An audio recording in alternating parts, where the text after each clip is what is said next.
अवतार होगा।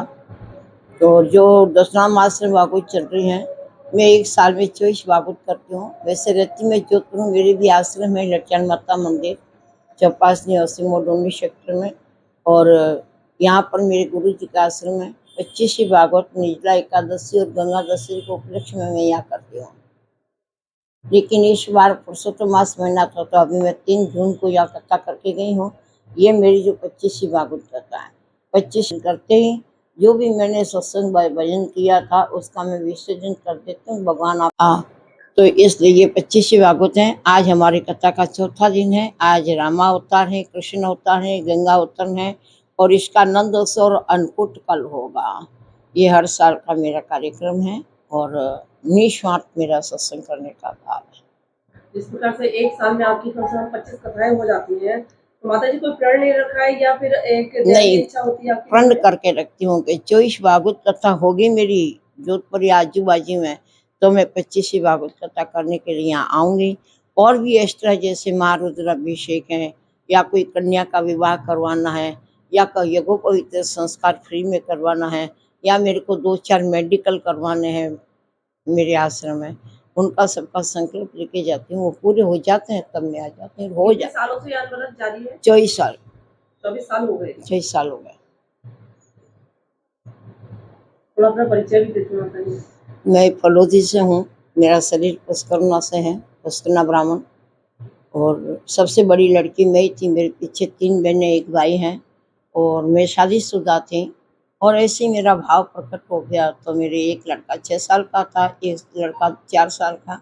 मैंने संन्यास ले लिया और मेरे पतिदेव भी हैं। ऐसी बात नहीं है कि वो है नहीं है, लेकिन वो भी अपनी मस्ती में। बस उन्होंने भगवे वस्त्र नहीं धारण किए, मैंने भगवे पहन लिए। मैं कोई शादी ब्याह में नहीं जाती आती। मेरे बच्चों की शादी में भी नहीं गई थी।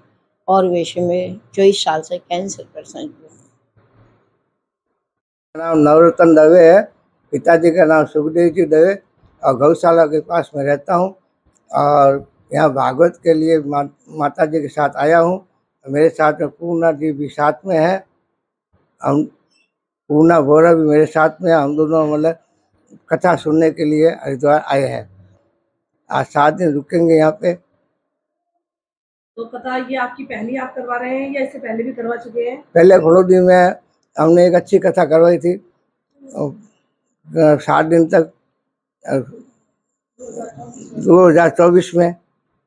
तो आगे भी इस प्रकार के धार्मिक अनुष्ठान आप आगे भी कराते रहेंगे? कराते रहते हैं। अगर वृंदावन में कराने का विचार है। आप राजस्थान कौन सी जगह से हैं? मैं राजस्थान फलोदी से। तो आजकल की युवा पीढ़ी को कोई संदेश देना चाहेंगे? भाई सनातन धर्म का प्रचार जितना अच्छा हो बढ़िया ही है। ज्यादातर ईश्वर का नाम लेना चाहिए, संस्कृति बनी रहे। बोहरा, पूर्णा बोहरा। क्या नाम है आपका? मेरा पूर्णा बोहरा है। तो थोड़ा सा बताएं कैसे भागवत में प्रकाश डाल दो कि किस प्रकार कैसा अनुभव हो रहा है? परिचय बता। मैं लेक्चरर थी फलोदी स्कूल में और मेरे शुरू से सर्विस लगी उस समय मेरा विचार था मैं भागवत कराऊंगी। फिर रिटायर हुई उस समय मैंने करवाई थी 2024 में अगस्त को, क्योंकि काफ़ी सालों से था करवाना। फिर रिटायर उसमें सोचा मौका मिल रहा है करवा दे। अभी और एक विचार है कि वृंदावन में भगवान ने चाहा तो एक वृंदावन में और भागवत करवानी है। मतलब आगे भी इस प्रकार के धार्मिक अनुष्ठान आप लोग करवाते हैं? मेरे को यहाँ ये भागवत वगैरह मेरे को बहुत अच्छी लगती है। क्या भी होती है वहाँ सुनने का भी मन भी होता है कि अपन चले और कराने का भी मन है। वो है भगवान की इच्छा पर निर्भर। अपन चाहते हैं ईश्वर चाहेगा तब होगा काम। और अपनी संस्कृति बनी रहे और अपनी संस्कृति का प्रचार ज़्यादा से ज़्यादा हो तो अच्छा ही है। आजकल के बच्चे हैं उनके लिए ज़रूरी है प्रचार करना। बिना प्रचार के तो ये काम होगा नहीं। चलिए, हमारे समाचार पत्र की तरफ से आपको बहुत बहुत शुभकामनाएं। आपको भी धन्यवाद।